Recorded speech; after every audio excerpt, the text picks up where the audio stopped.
So when you're in high school golf, you're learning a lot about golf. So we built a 3-tier green.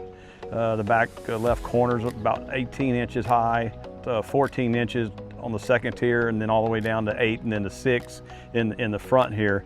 So there's a lot of breaks going on in this green where you can have a student on this side and a student on that side. They're both putting the same hole, but it's a right to left, left to right. Totally different putts.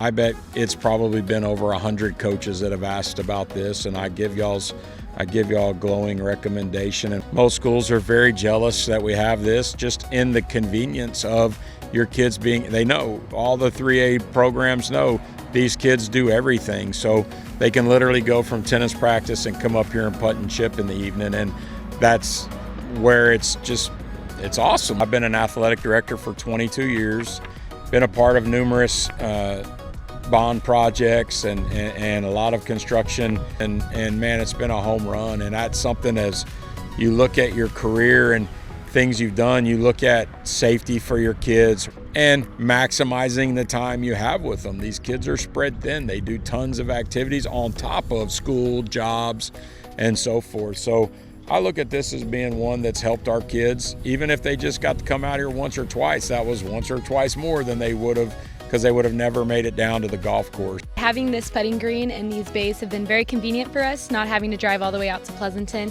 It's been very nice being able to come out here and practice our short game and practice our swings as well. You dream it, we can build it. There's nothing that we can't build. What are the kids, needing to learn? And we can design that. There's nothing that we can't design.